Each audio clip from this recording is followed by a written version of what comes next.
And KVGC News Time is now 7 minutes after the hour of 7 o'clock.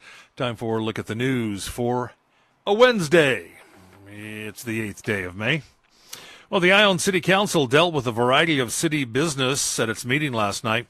First off, 7 groundwater monitoring wells near the city's sewer treatment plant have tested positive for increased coliform bacteria. Now, the Regional Water Quality Control Board has ordered the city to sanitize the wells in order to confirm the findings and conduct an investigation into why the tests were positive.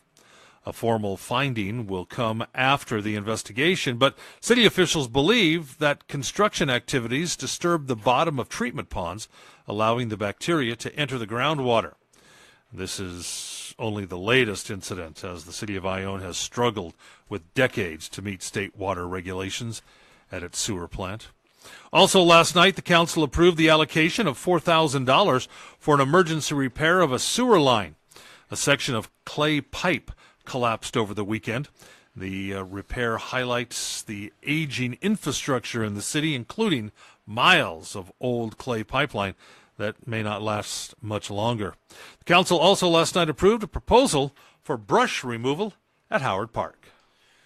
Well, Vona Hughes, the former owner of the Pet Bed and Bath House in Angels Camp, sentenced yesterday in Calaveras Superior Court. Judge Harlan sentenced Hughes to 3 years formal probation, 60 days in the county jail, or an alternative sentencing program. Hughes pleaded no contest to felony animal negligence April 2nd as part of a plea bargain. She was accused of 3 counts of felony animal cruelty, 2 counts of felony grand theft, and 2 counts of misdemeanor animal cruelty related to 3 pit bulls left in her care in June of 2017. Now, Hughes had operated the Angels Camp pet grooming, kennel, and boarding service since 2013. Now, while Hughes was not remanded to custody of the county jail, Judge Harlan did order her to report to the county probation office to determine if she was eligible for an alternative work program or home electronic monitoring. Hughes has 4 days of time applied to her sentence after being held in the jail for 2 days after her arrest in 2017.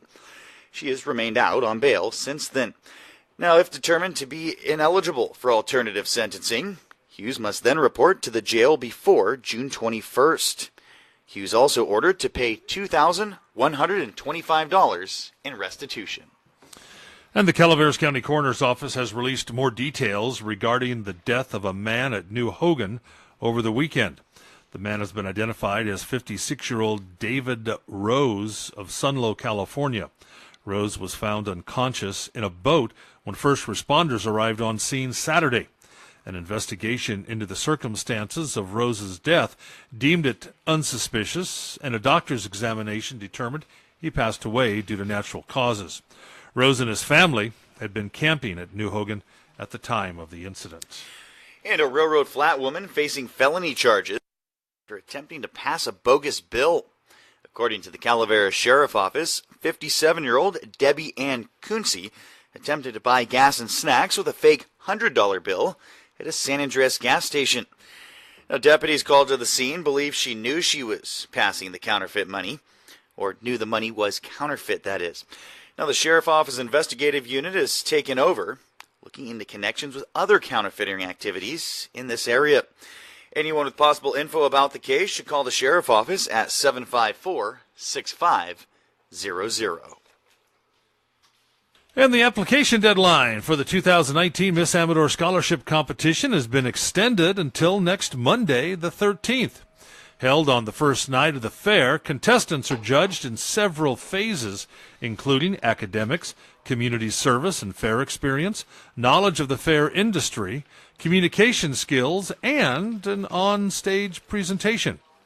Scholarships awarded are $2,000 for Miss Amador, $1,000 for first runner-up, $750 for second runner-up, and $500 for third runner-up. Applications are available online at AmadorCountyFair.com. For more details, contact the Fairgrounds office.